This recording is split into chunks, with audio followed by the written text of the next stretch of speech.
আসসালামু আলাইকুম ভিউয়ার্স, আজকে আমি আপনাদের জন্য নিয়ে এসেছি চিংড়ি মাছের একটি রেসিপি।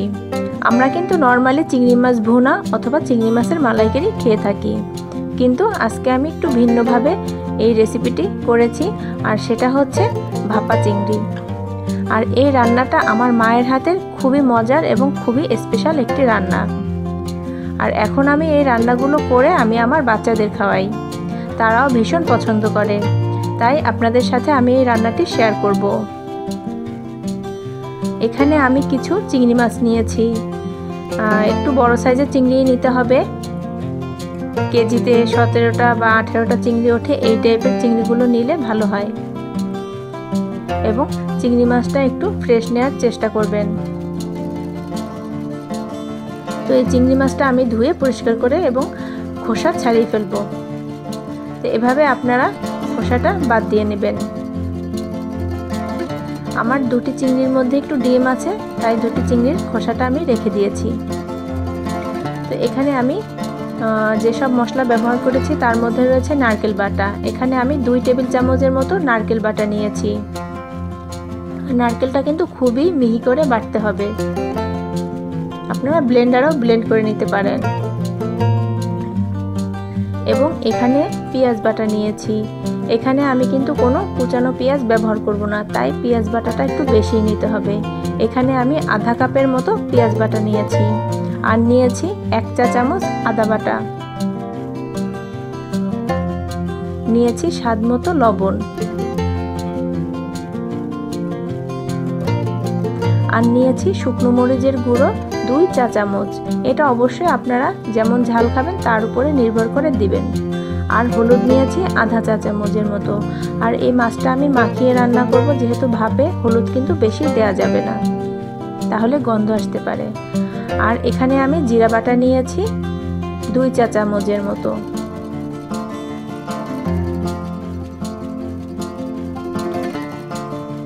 এখানে আমি সব বাটা মশলাই ব্যবহার করেছি, আপনারা চাইলে ব্লেন্ডারে ব্লেন্ড করে নিতে পারেন।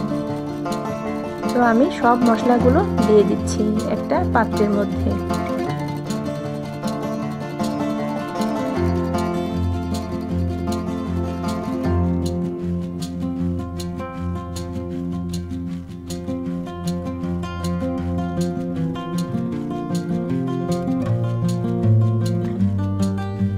সব মশলাগুলো দেওয়া হয়ে গিয়েছে, এখন আমি তেল দিয়ে দিচ্ছি। এখানে আমি সরিষার তেল ব্যবহার করেছি এবং 1 কাপ সরিষার তেল দিয়ে দিচ্ছি, এবং সব মশলাটা ভালোভাবে আমি মেখে নেব। এই মশলাটা কিন্তু অবশ্যই ভালোভাবে মাখিয়ে নিতে হবে।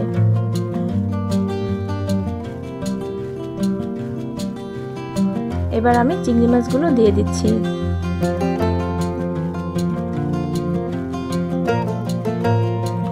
এখানে আমি টোটাল 8 পিস চিংড়ি ব্যবহার করেছি। তো চিংড়ি দিয়ে আমি ভালোভাবে মশলার সাথে মাখিয়ে নিচ্ছি, এবং একটু বেশি সময় ধরে মাখাতে হবে। তো আমার মাখানো হয়ে গিয়েছে। এখন আমি একটি বক্স নিয়েছি, আপনারা চাইলে অ্যালুমিনিয়ামের বক্সও নিতে পারেন, ঢাকনাওয়ালা বক্স নিতে হবে।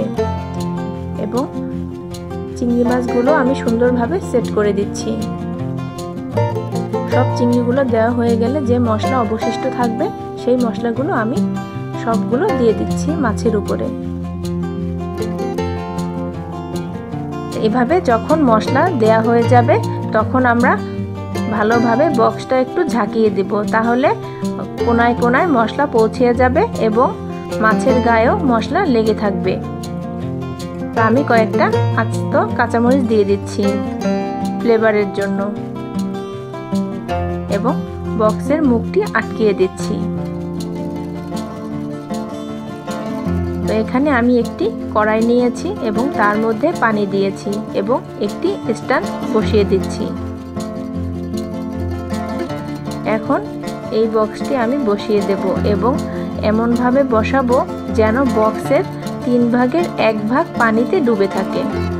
আপনারা চাইলে অর্ধেক পরিমাণে পানি দিতে পারেন, কিন্তু এর থেকে বেশি পানি দিবেন না, তাহলে ভিতরে কিন্তু পানি ঢুকে যাওয়ার সম্ভাবনা থাকতে পারে।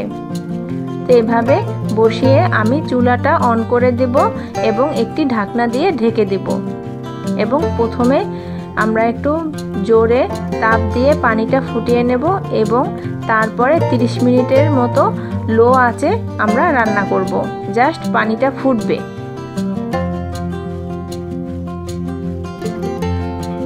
তো 30 মিনিট পরে আমি কিন্তু চুলাটা বন্ধ করে দিয়েছি এবং আমার রান্নাও শেষ হয়ে গিয়েছে, কারণ চিংড়ি মাছ কিন্তু সেদ্ধ হতে বেশি সময় লাগে না।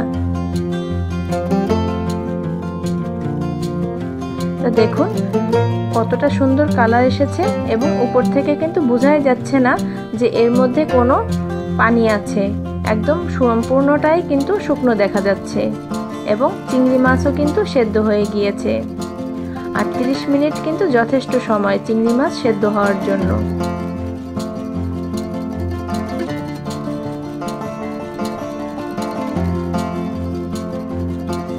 তো এখন আমি এটি ঠান্ডা করে নামিয়ে নেব।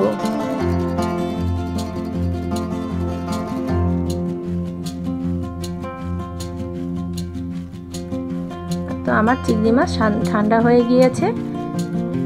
এখন আমি একটি প্লেটের মাধ্যমে উল্টিয়ে নিচ্ছি। আপনারা চাইলে চামচ দিয়েও বের করে নিতে পারেন। দেখুন আমি কিন্তু কোনো পানি ব্যবহার করিনি, কিন্তু মশলার মাধ্যমে কিন্তু এখানে ঝোল হয়ে গিয়েছে। এখনো একটু একটু গরমই আছে। এটার ফ্লেভারটা যে এত চমৎকার হয় যে আপনারা যদি বাসায় তৈরি করেন তাহলেই বুঝতে পারবেন, এবং এর টেস্টটা না হয় আপনাদের উপরেই ছেড়ে দিচ্ছি। তো আজকে আমার এই ভিডিওটি যদি ভালো লেগে থাকে অবশ্যই আমার চ্যানেলটি সাবস্ক্রাইব করে নেবেন। আর এটা আমার মায়ের হাতের রান্না এবং ভীষণ মজার একটি রেসিপি। আর এখন আমি এইটা নিয়মিতই বাসায় করে থাকি, তাই আপনাদের সাথে শেয়ার করলাম। আশা করি আমার আজকের ভিডিওটি আপনাদের ভালো লেগেছে। আর অবশ্যই বাসায় কিন্তু চেষ্টা করবেন। আর আমি যে নারকেল বাটাটা ব্যবহার করেছি সেটা কিন্তু অবশ্যই দেওয়ার চেষ্টা করবেন, তাহলেই সম্পূর্ণ টেস্টটা পাবেন। তো আজকে এই পর্যন্তই। সবাই ভালো থাকবেন। আল্লাহ হাফেজ।